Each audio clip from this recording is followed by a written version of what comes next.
आराम से नॉर्मली सब पढ़ेगा। देखो इधर समझो माइक, ठीक है।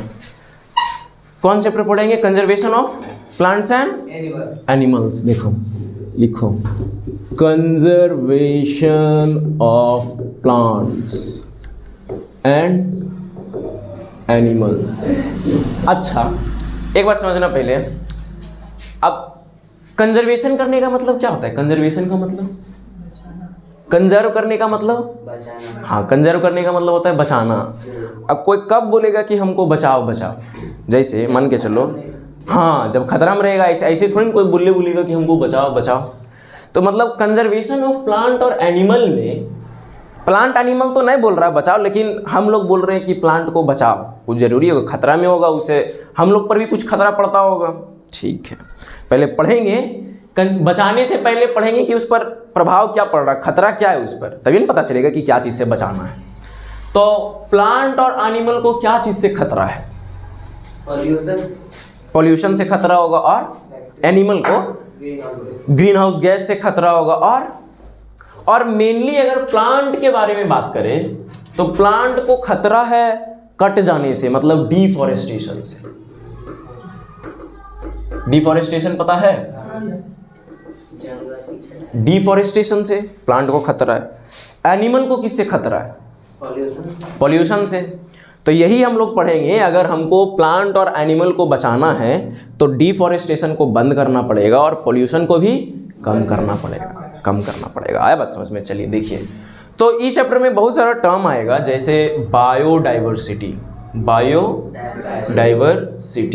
बायोडाइवर्सिटी आएगा, इकोसिस्टम आएगा, इकोसिस्टम, और टर्म आएगा, और क्या टर्म आएगा? Flora fauna. इकोसिस्टम, उसके बाद कौन टर्म आएगा? Flora and fauna. तो सबसे पहले इस सब टर्म के बारे में हम लोग पढ़ लेंगे, ताकि जब चैप्टर में आए बाद में तो उसके बारे में दिक्कत ना हो, उस जगह नहीं पढ़ेंगे, यहीं पे पहले पढ़ के ख़त्म कर लेते हैं। समझ में आया? चलो देखो, सबसे पहले पढ़ते हैं फ्लोरा और फाउना किसको बोलते हैं। फ्लोरा और फाउना, फ्लोरा और फाउना हम लोग प्लांट्स और एनिमल्स को ही बोलते हैं, प्लांट्स एंड एनिमल्स। कोई अगर पार्टिकुलर रीजन का प्लांट्स और एनिमल्स हो, जैसे रोह ले लेते हैं, रोह है नवादा, तो उसका रोह में जितना भी रोह में जितना पेड़ रहता है, रोह में जितना जानवर रहता है, उसको रोह का फ्लोरा और फाउना बोलेंगे। फ्लोरा मतलब प्लांट्स और फाउना मतलब एनिमल्स। इसी का साइंटिफिक टर्म है, प्लांट और एनिमल का ही साइंटिफिक टर्म है, लेकिन कोई पार्टिकुलर रीजन का।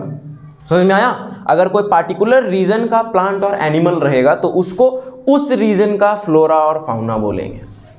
फ्लोरा मतलब क्या होगा? प्लांट्स। फाउना मतलब एनिमल्स। ठीक है, अब समझो इकोसिस्टम के बारे में। इकोसिस्टम क्या होता है? अब जितना भी प्लांट्स और एनिमल्स है आपस में तालमेल में रखता है, एक साथ मिल के रहता है। समझ में आया? इंटरेक्ट करता है। जैसे देखो बताते हैं इंटरेक्ट करने का मतलब क्या। इकोसिस्टम क्या होता है?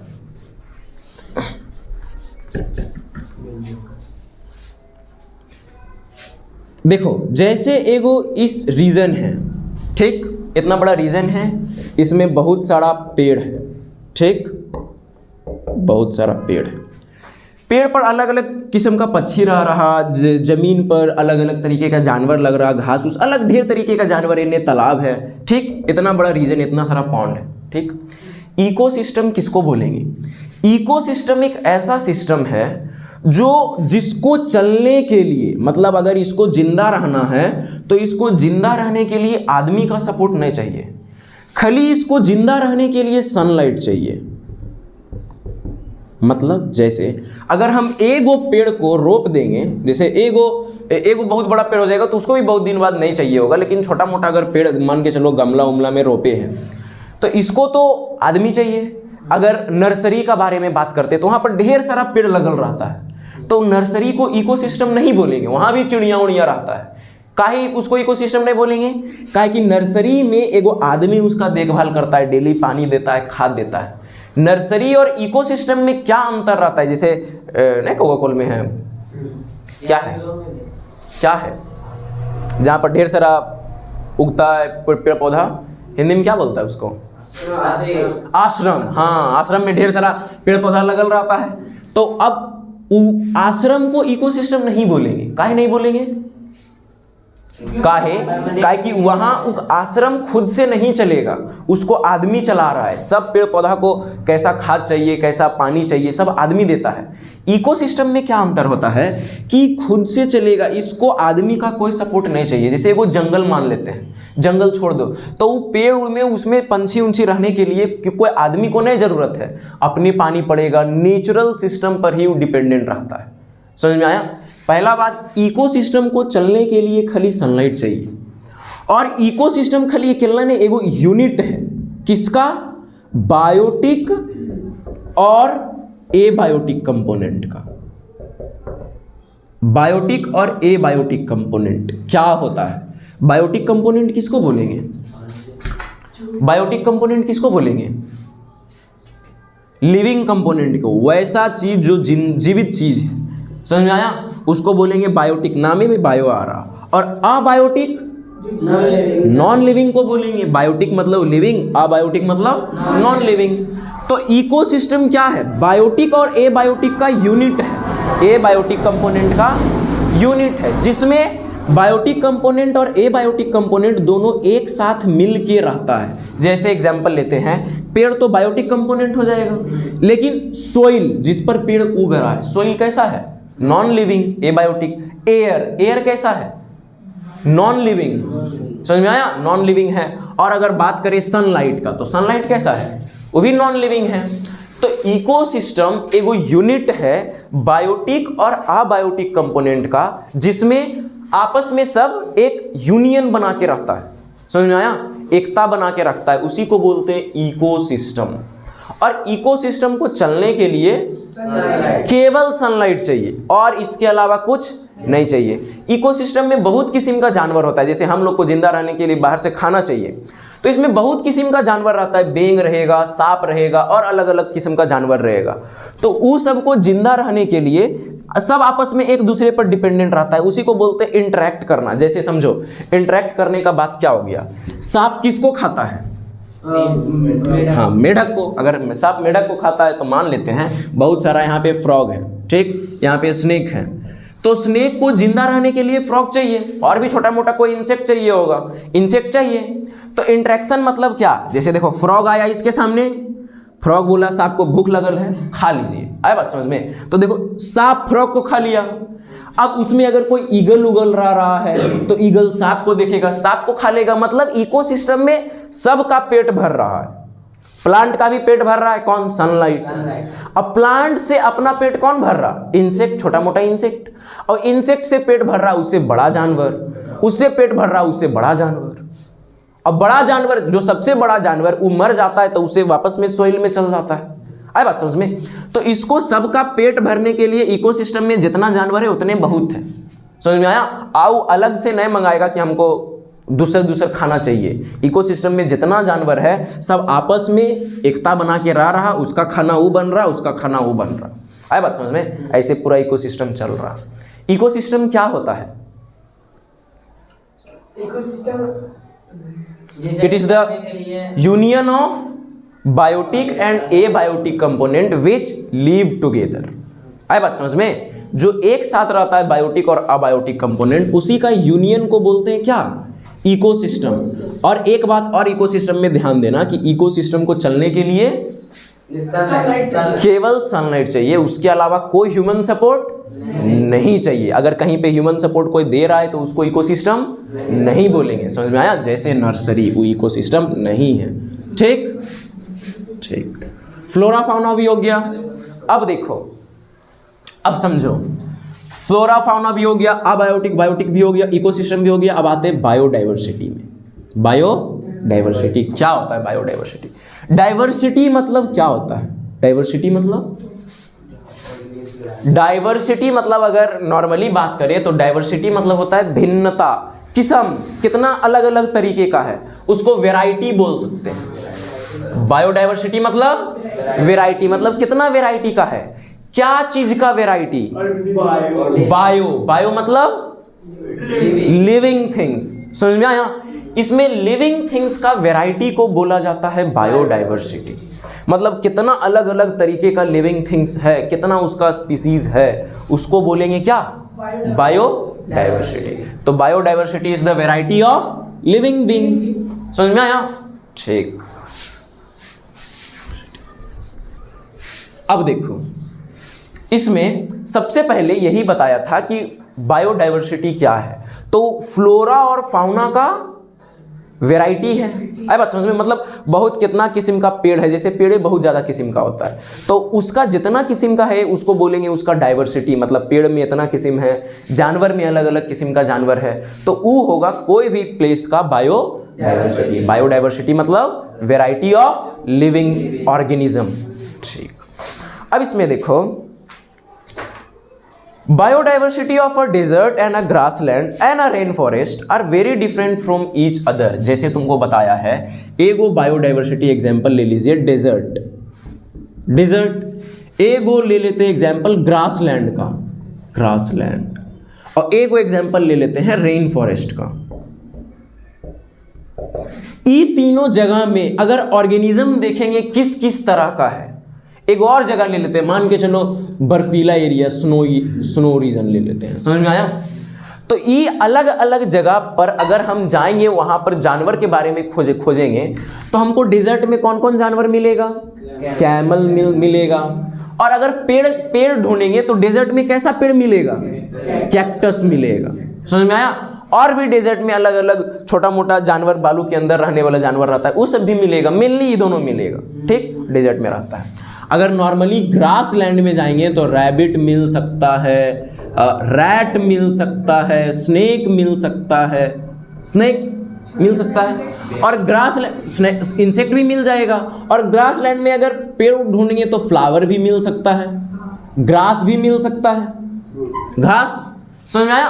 पेड़ भी मिल सकता है। लेकिन क्या फ्लावर और ग्रास डेजर्ट में मिलेगा? नहीं मिलेगा। ठीक। रेन फॉरेस्ट में बात करते तो इसमें बहुत बड़ा बड़ा ट्री मिलेगा। समझ में आया? बहुत बड़ा बड़ा ट्री मिलेगा। और रेन फॉरेस्ट में जो जानवर मिलेगा वो भी उड़ने वाला, पेड़ पर रहने वाला जानवर होगा। तो कैसा कैसा जानवर मिलेगा? स्क्वेरल मिल सकता है, मंकी मिल सकता है, गिलहरी मंकी मिल सकता है, और कोई बड़ा बड़ा पंछी पैरोट टूरोट मिल सकता है। अलग अलग तरीके का जानवर यहाँ भी मिल सकता है रेन फॉरेस्ट में। स्नोई रीजन में चल जाएंगे तो कैसा कैसा जानवर मिलेगा? स्नो फॉक्स, बियर मिलेगा, भालू मिलेगा, पेंगुइन, बर्फीला रीजन में ये सब मिल सकता है। और स्नो रीजन में पेड़ पौधा अगर देखने जाएंगे तो पेड़ पौधा उतना नहीं मिलेगा। समझ में आया? खाली जानवर मिलेगा जो रहता है बालू ये सब, स्नो ये सब में। तो इतना अलग अलग जगह पर देखे तो अलग अलग जगह पर देखो तो जानवर का वैरायटी कैसा है? सब अलग अलग जानवर का वैरायटी है। इसमें बियर लिखो, बियर, और पेंगुइन लिखो, अलग अलग जानवर रहेगा।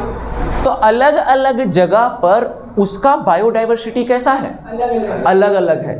वो जानवर कैसा होगा वो डिपेंड करता है कि वो किस रीजन में रह रहा। समझ में आया? जो रीजन में जानवर रहेगा उस रीजन में अपने हिसाब से बदलाव ले चला है। आया? जैसे जितना भी स्नो उनो में जानवर रहेगा उसका फर बहुत ज़्यादा होता है। डेजर्ट में रहता है, देखो तो कैमल भी उसी कलर का होता है डेजर्ट में। और इसका कैमल का आँख का 2 लेयर होता है। एक वो आँख बंद करेगा नहीं तो हल्का हल्का लाइट दिखेगा, ताकि डेजर्ट में बालू उलू उड़ता है तो आँख में बालू नहीं चल जाए। जैसे ज़्यादा कस के हवा चल रहा है, आँख में बालू जाने से बचने के लिए एक आँख बंद कर लेता है। आँख के ऊपर 2 लेयर रहता है, समझ में? जो बंद होता है, एक आँख बंद कर लेगा तब भी बालू आके आँख में अंदर नहीं जा पाएगा, बच जाएगा, उसको दिखेगा एक आँख बंद करने के बाद भी। समझ में आया? डेजर्ट में, रेन फॉरेस्ट में मंकी उंकी उछलता है, गिलहरी पेड़ ऊपर जाता है। तो सब अलग अलग इकोसिस्टम में बायोडाइवर्सिटी कैसा था? अलग अलग था। ठीक, अलग अलग जगह पर बायोडाइवर्सिटी अलग अलग था। और इकोसिस्टम तो पता है क्या होता है? Union of biotic and abiotic component, उसको बोलते हैं इकोसिस्टम। ठीक, सिस्टम हो गया। बायोटिक कंपोनेंट क्या होता है? Living things. Abiotic component non living things. ठीक। और बोला जाता है an ecosystem is a natural system that sustain life in a region. ये बात लिखो, समझो इधर। Ecosystem is a natural system that sustain life in a region. देखो, कोई भी एक रीजन में, कोई भी एक जगह में, पार्टिकुलर जगह में लाइफ पनपने के लिए इकोसिस्टम एक नेचुरल सिस्टम, मतलब जिसमें लाइफ रहता है। समझ में आया? नेचुरल सिस्टम होना जरूरी है। इकोसिस्टम ई नेचुरली सिस्टम है। समझ में आया? और इसको चलने के लिए केवल सनलाइट चाहिए। और इसमें आपस में जीवित, आपस में जिंदा रहने के लिए सब ऑर्गेनिज्म एक दूसरे से इंटरेक्ट करता है। समझ में आया? ठीक। अब देखो, अब हम लोग मेन ही चैप्टर पर आते हैं कि समझ लिए ये सब क्या है, कितना अलग अलग तरीके का जानवर है। अगर जैसे एगो इम्पोर्टेंट समझो जानवर का बात बताते हैं, सबसे बेसिक लेवल से, कि काहे हम लोग बोल रहे हैं कि प्लांट को बचाओ, एनिमल को बचाओ, उसको बचाओ। इसलिए बोल रहे हैं, जैसे समझो प्लांट को बोलते हैं प्रोड्यूसर। क्या बोलते हैं? मतलब प्लांट खाना हम लोग के लिए प्रोड्यूस करता है। समझ में आया? कैसे प्रोड्यूस करता है? सनलाइट से। और मेन खाना का सोर्स प्लांट ही होता है। अगर प्लांट नहीं रहेगा तो प्लांट पर सारा ऑर्गेनिज्म डिपेंडेंट है, डायरेक्टली या इनडायरेक्टली। आ रहा बात समझ में? प्लांट ही पर सारा ऑर्गेनिज्म डिपेंडेंट है, डायरेक्टली या फिर इनडायरेक्टली। अगर प्लांट नहीं रहेगा तो सनलाइट का एनर्जी को फूड में कौन कन्वर्ट करेगा? हम लोग कैसे खाएंगे? समझ में? सब जानवर मरने लगेगा, खाली हम लोग नहीं, सारा जानवर मरने लगेगा। आए बात समझ में? और प्लांट का काम क्या है? खाली इतने काम नहीं कि वो हम लोग को खाना देता है, इसके अलावा है कि प्लांट पॉल्यूशन को कम करता है। जैसे एयर में अगर CO2 का मात्रा ज़्यादा हो जाएगा तो प्लांट उसको एब्जॉर्ब करता है, उसी को तो फूड में कन्वर्ट कर देता है। और प्लांट का एक रोल और होता है प्रेसिपिटेशन में। प्रेसिपिटेशन का मतलब पानी पड़ाना। बादल जब प्रेसिपिटेट करता है तो पानी पड़ता है, तो प्लांट का बहुत बड़ा रोल होता है प्रेसिपिटेशन में। अब कोई भी रीजन में प्लांट कटल जा रहा है, इसीलिए बहुत ज़्यादा मात्रा में पेड़ पौधा कट रहा है, तो पेड़ पौधा क्या करता था? अपना पत्ता से, जमीन के अंदर इसका रूट रहता है, उससे पानी एब्जॉर्ब करता था। और प्लांट को ज़्यादा गर्मी नहीं लगेगा तो पत्ता पर कम कम अमाउंट, जैसे हम लोग स्वेट रिलीज करते हैं गर्मी के टाइम में, वैसे प्लांट भी स्वेट रिलीज करता है वाटर वेपर के फॉर्म में। समझ में आया? वो वाटर वेपर इवापोरेट करके जाता था, बादल बनता था, और बादल से प्रेसिपिटेशन होता था। कम कम अमाउंट में ही करता था, लेकिन बहुत ज़्यादा पेड़ रहता था। समझ में आया? उससे ज़्यादा इवापोरेशन हुआ पेड़ से। पेड़ से पानी का इवापोरेशन को बोलते हैं ट्रांसपीरेशन। समझ में आया? पेड़ जो पानी को रिलीज करता है, समझ में आया, उसको बोलते हैं ट्रांसपीरेशन। तो बहुत ज़्यादा पेड़ ट्रांसपीरेशन करता था, तो उससे पानी भी रेगुलर सीजनली पड़ता था। पेड़ खत्म हो गया तो प्रेसिपिटेशन नॉर्मली नहीं होगा। अब पेड़ खत्म होने से एक और हानि क्या है? और हानि क्या होगा पेड़ खत्म होने से? पोल्यूशन तो कम नहीं। पोल्यूशन तो ये तो हो गया, पहला बात कि पोल्यूशन कम करता था, पोल्यूशन बढ़ जाएगा, पानी भी पड़ाएगा, और डायरेक्ट पेड़ खत्म होगा, हम लोग मर जाएंगे, इनडायरेक्टली मरेंगे, खाना नहीं मिलेगा हम लोग। पेड़ को खत्म होने से और क्या होगा? एनिमल को शेल्टर नहीं मिलेगा। बहुत सारा जानवर को पेड़ पर शेल्टर मिलता है। शेल्टर मतलब रहने सहने का जगह, वो नहीं मिलेगा। और क्या होगा? पेड़ का देखो एक और काम बताते हैं। ये जो इतना बड़ा पेड़ रहता था, इसका रूट रहता है, होता है रूट, बहुत ज़्यादा एकदम रूट का नेटवर्क रहता है, जैसे तैसे बनल रहता है मट्टी में। और उसी के कारण प्लांट का रूट मट्टी को क्या कर लेता था? बाइंड करके रखता था, बांध के रखता था मट्टी को। समझ में आया? एक जगह से दूसरा जगह जाने नहीं देता था। अगर एगो रीजन ले लो, जैसे देखो ये बहुत पूरा प्लेन रीजन है, समझ में आया, और एगो पूरा प्लेन है, यहाँ पर कुछ पेड़ पौधा नहीं है। एगो और रीजन इसी के तरह है, यहाँ पर बहुत सारा घास फूस उगा हुआ है, ठीक, और पेड़ पौधा भी उगा हुआ है। अगर इस रीजन में पानी बहाएगा, समझ में आया, तो पानी क्या करेगा? मट्टी के साथ लेके चल जाएगा, मट्टी पूरा यहाँ पर जमा हो जाएगा आके। अगर इधर से पानी जाएगा तो पानी मट्टी को अपने साथ लेके लेके लेके लेके इन्हें चल जाएगा। समझ में आया? और अगर इस रीजन में पानी बहाएगा तो देखो, तो यहाँ पर ग्रास उरास है, तो उसका रूट मट्टी को बांध के रखेगा। तो प्लांट जब रूट मट्टी को उधर लेके जाने सोचेगा, सोइल लेके जाने सोचेगा, तो रूट प्लांट का उसको जाने नहीं देगा। तो इस सोइल का अपर लेयर का एक जगह से दूसरा जगह चल जाना, हट जाना, उखड़ जाना, उसी को तो बोलते हैं इरोजन, सोइल इरोजन। समझ में आया? तो पेड़ सोइल इरोजन होने से बचाता था। समझ में आया? पेड़ सोइल इरोजन होने से बचाता था। पेड़ नहीं रहेगा तो एक तो इनडायरेक्टली हम लोग पर असर पड़ेगा, पॉल्यूशन बढ़ जाएगा, पॉल्यूशन बढ़ेगा, अर्थ का टेम्परेचर बढ़ने लगेगा। जैसे ये सब कार्बन डाइऑक्साइड का अमाउंट एटमॉस्फेयर में बढ़ने लगेगा। कार्बन डाइऑक्साइड कौन गैस है? ग्रीन हाउस गैस है, जो सन से हीट मिलता है तो उसको अपने अंदर ट्रैप कर लेता है। अब एटमॉस्फेयर में CO2 अपने अंदर ट्रैप कर लेगा तो पेड़ नहीं रहेगा तो बहुत ज़्यादा अर्थ का टेम्परेचर CO2 ट्रैप कर लेगा, सनलाइट का हीट, तो उससे अर्थ का टेम्परेचर ग्रेजुअली बढ़ने लगेगा। तो उसी को बोलते हैं ग्लोबल वार्मिंग। मतलब क्या?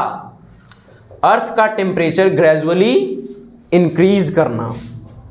आ रहा बात समझ में? किसके वजह से अर्थ का टेम्परेचर बढ़ता है, ग्लोबल वार्मिंग होता है? ग्रीन हाउस गैसेस की वजह से। ग्लोबल वार्मिंग को भी बोल सकते हैं ग्रीन हाउस इफेक्ट। मतलब ग्रीन हाउस गैस के कारण जो इफेक्ट होता है उसको क्या बोलेंगे? Green house effect. यहां तक बात समझ में आया? ये खाली बात है, पेड़ नहीं रहेगा तो इतना सारा दिक्कत होगा। एनिमल नहीं रहेगा तो जैसे एनिमल नहीं रहने के बारे में बताते हैं। जैसे इससे प्रोड्यूसर से नीचे छोटा मोटा मान के चलो ग्रास हॉपर है, ठीक? इनसे grass hopper, grass hopper, grass hopper को कौन खाएगा? फ्रॉग, फ्रॉग को स्नेक, स्नेक को ईगल।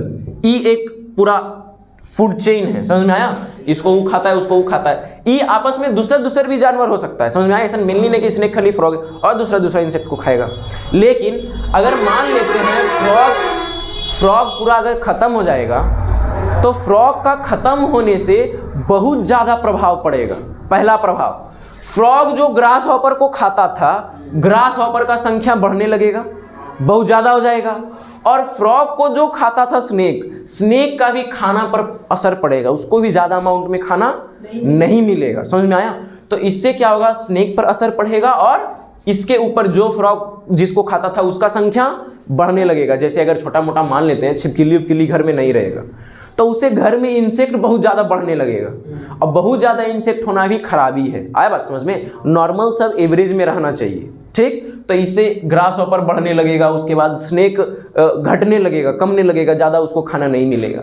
तो फ्रॉग अपने है तो ये खाली खुद के लिए नहीं जी रहा है, ये ग्रास हॉपर के लिए और स्नेक के लिए, दोनों के लिए जी रहा है। और फ्रॉग को कोई खाता होगा, फ्रॉग किसी को खाता होगा, मतलब एक वो फ्रॉग है लेकिन उससे रिलेटेड बहुत सारा जानवर है जो उस पर डिपेंडेंट है।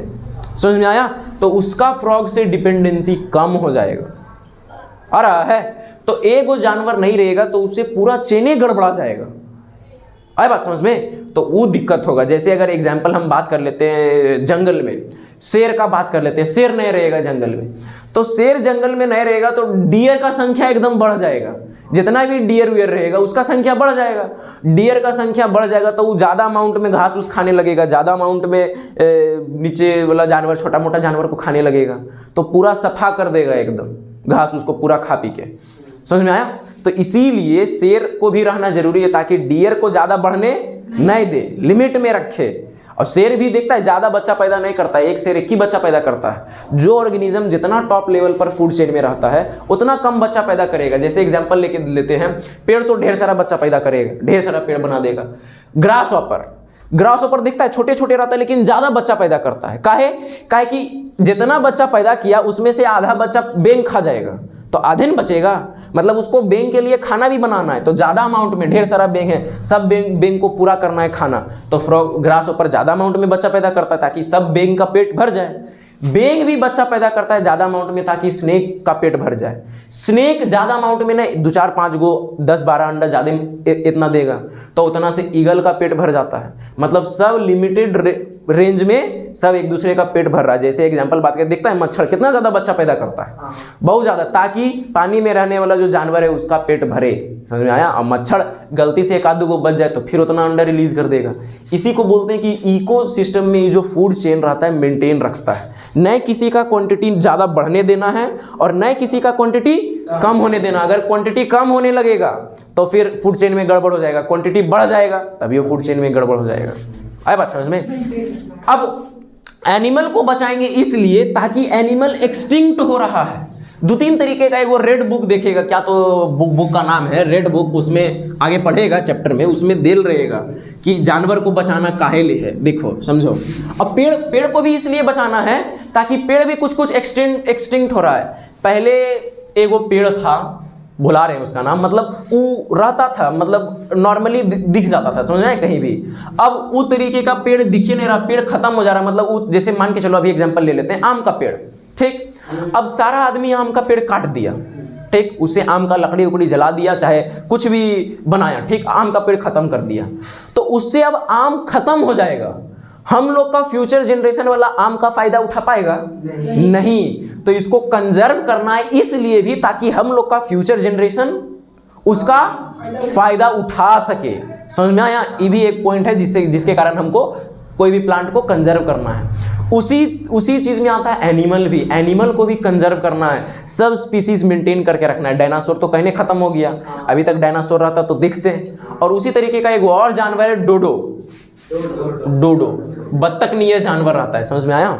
वही है, पानी में रहता है, कहाँ रहता है कि पता। डोडो बत्तख के नहीं है, जानवर रहेगा, समझ में आया? बहुत बड़ा रहेगा, सोच बड़ा रहेगा। अब देखो, तो ये जो जानवर था पहले रहता था, समझ में आया? आदमी लोग देखता था उसको। अब वो जानवर टोटली मर गया है।